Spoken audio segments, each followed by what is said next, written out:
10.5 Vectors Intro. The warm-up today, find the area of a regular hexagon with an apothem length of 5 inches. So first let's draw a picture.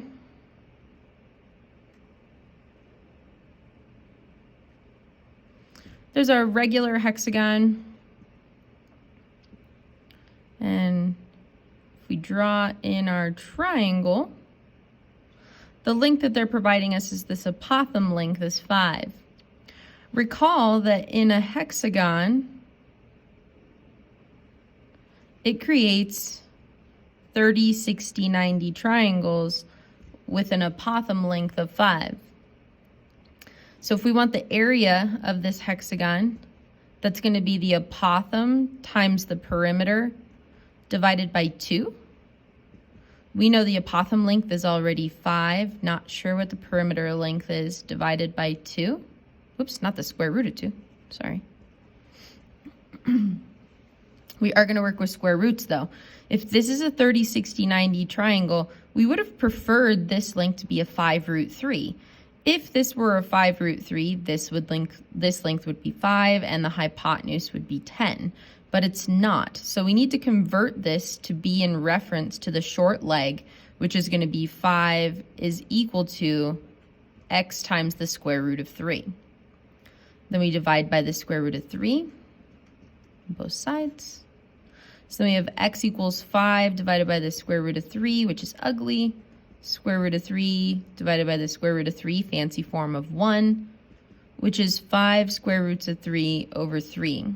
Still not very beautiful, but that's this length right here. The short leg on this triangle is 5 square roots of 3 times 3. So how many of those are there? 1, 2, there are 12 of them. So if we want the perimeter, we're going to do 12 times 5 root 3 over 3. 12 times 5 divided by 3 is 20. So that's going to be 20 root 3 for our perimeter. 5 times 20, 100 divided by 2. So the area of our hexagon is 50 root 3. Not root 2, sorry, 50 root 3. Okay, today I'm going to introduce you to a concept called vectors. Vectors do not have to be in reference to an x and y coordinate grid. The benefit to a vector is that it contains its own magnitude and direction. So it does not need a reference point of an x and y axis to have direction. It's got its own direction because it's drawn like a ray. A vector is drawn with an arrow as an arrow between 2 points. And so when we reference a vector, it is very similar to when we reference something on an x and y coordinate grid. It's got an x component and it's got a y component. So if we look at the end points of A, B, we can connect it up and see that they are connected in these component lengths. Also note that this arrow is going up and to the right.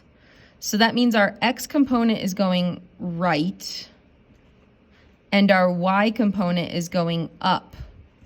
That's important because it's positive in both directions. If you're going to the right, it's positive. If you're going up, it's positive. So this length is 1, 2, 3, 4, 5, 6. And this length is 4. So this is how you write the component form of vector AB. You write it like a ray, so you say AB, and then you use the vector symbol or the ray symbol. And then instead of using parentheses, you're going to use these arrow brackets. They're not even really brackets, but they're arrows. They represent opening a component for a vector. So then you put your x component first, or your horizontal component, which is 6, positive 6, because it's going to the right. And then you put your y component or your vertical component, which is 4, and close your vector. So it looks very similar to a coordinate point, but it is out in any reference of space. You can put this anywhere on any grid, and it will still be the vector 6, 4. So let's try with CD. Note that this arrow is pointing down and to the right, so when we connect it up,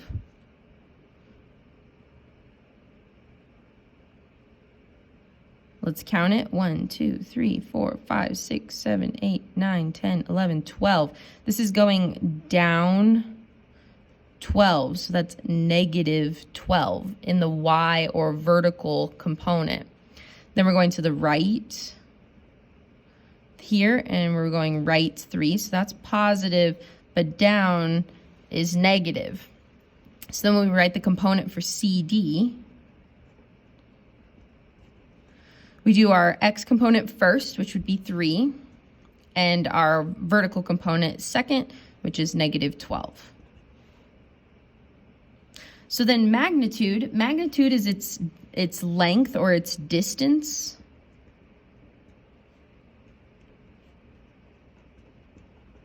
So how long is this vector using its components? The nice part about this, if you imagine that this is Pythagorean theorem, we already know the two legs. And so all we need to do is take the square root of the sum of the two squares. So recall that the distance formula is x minus x squared plus y minus y squared. And so we've already got that. We've already got the x minus x and the y minus y. So if we want and it looks like this, you do the absolute value bar of AB. So you're saying that you're finding the magnitude or the length of AB. You do the square root of 6 squared plus 4 squared, which is going to be the square root of 36 plus 16, which is 52, which breaks into a 4 and a 13. So the magnitude of AB is 2 root 13. Let's also do it for CD.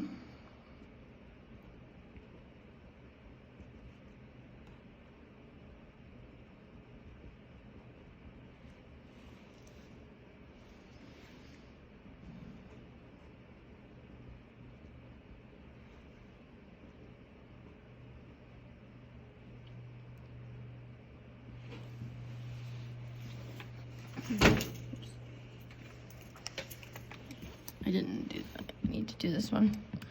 Plus 144, 153.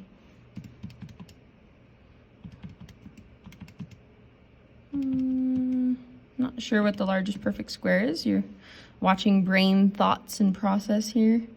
No. It might be prime. Yeah, it's prime. So the square root of 153.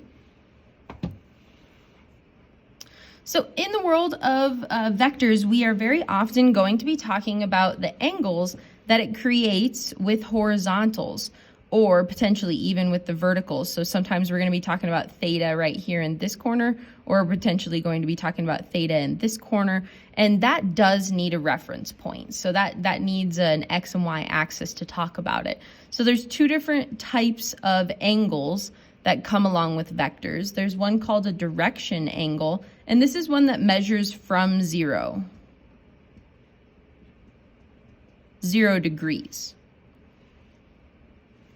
So this is 0 degrees, starting on the x-axis on the right, the positive x-axis, and we go counterclockwise around our axes for the rest of our degree measures. So this would be positive 90 degrees. This would be a positive 180 degrees, and this is a positive 270 degrees. Say I wanted to add a vector coming out of this third quadrant at 225 degrees. Something that they might mark on the diagram is that this angle is 45 degrees. Now, which of those are the direction angle? The one that's the direction angle is the 225 degrees, because that is all the way from 0 all the way to 225 degrees. So the direction theta would be 225 degrees. There's another item called a reference angle, and this is one that measures from horizontal back to the x-axis.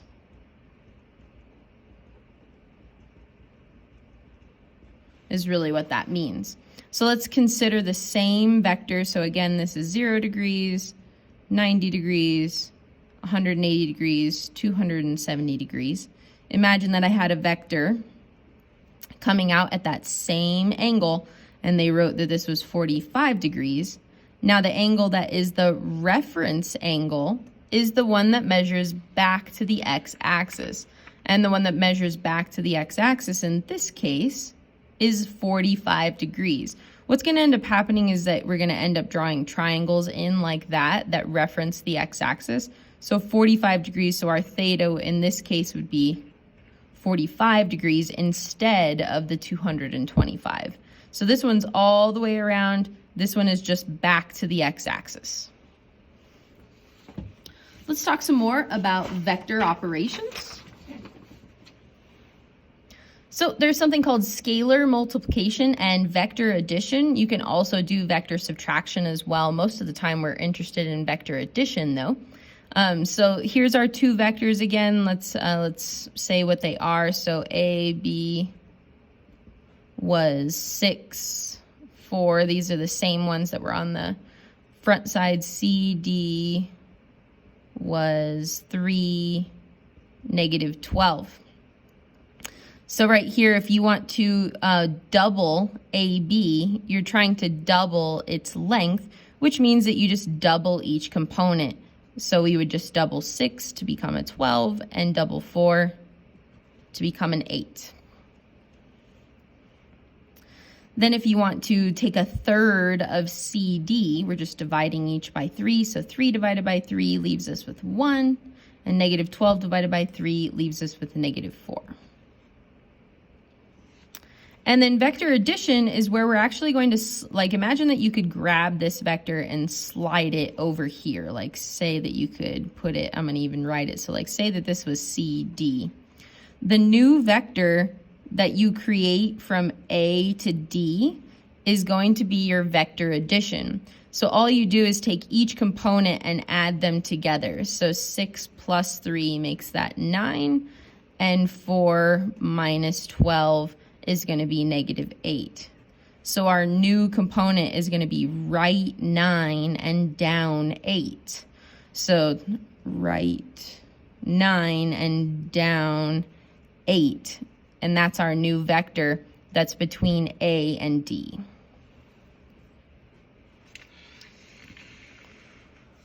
All right, our last example, find the component form of each vector, then perform the following operations. So we'd like to know what is the vector form of AB and what is the vector form of CD.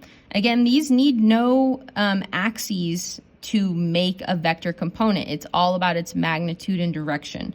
So let's do AB first. Note that this is a negative 60 degrees as a reference angle, but that's you can still imagine it as a 60 degrees and connect this up to make a right triangle, which makes this 30 degrees, which makes this a 30, 60, 90 triangle. So if this hypotenuse is 16, then our shorter leg is going to be half of that, and it's going to be 8. And I can see it's going to the right, so it's a positive 8. And then I can see that this longer leg is going down, so it's going to be a negative 8 root 3, following the 30, 60, 90 pattern of x, 2x, and x root 3.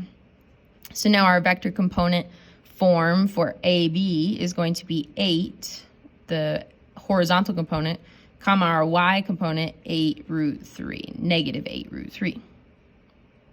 Let's take a look at the second one. This one is a positive, goes to up and to the right. So we've got our hypotenuse length of 8. And I can also see it's a 45, 45, 90. Unfortunately, that hypotenuse is not an 8 root 2. I wish it was. That would be much easier. But it's not, so let's fix it. So 8 equals x root 2 divided by root 2 times root 2 over root 2. Which is 8 root 2 over 2. And then 8 divided by 2 is a 4 root 2. So that means each leg is a 4 root 2. And it's right to the right and up. So it's going to be a 4 root 2, comma, a 4 root 2. Then we want A prime, B prime to be a fourth of AB. So we're just going to take each of these components and divide by 4. 8 divided by 4 is 2. Negative 8 divided by 4 is negative 2 root 3. Now we want C prime D prime is double CD, so 8 root 2 and an 8 root 2. Then we want to add A prime and B prime, the A prime, B prime, C prime, D prime. So that's going to be these two vectors. The root 2 and the 2 are not friendly, so you write them separately. So we're going to do a 2 plus an 8 root 2, and then a negative 2 root 3 plus an 8 root 2. Then if we want the magnitude of that, that's what these absolute value bars, or the distance or the length of that, we're going to write it all as squared. So 8 root 2. Actually, I don't really need to do it again. So I wrote it backwards. 8 root 2 plus 2 squared plus negative 2 root 3 plus 8 root 2 squared. This really doesn't get any more beautiful. That's really as far as you can go for simplifying this, but you can type it into a calculator, and if you do, you would find that the magnitude of that is around 15.5. Thank you.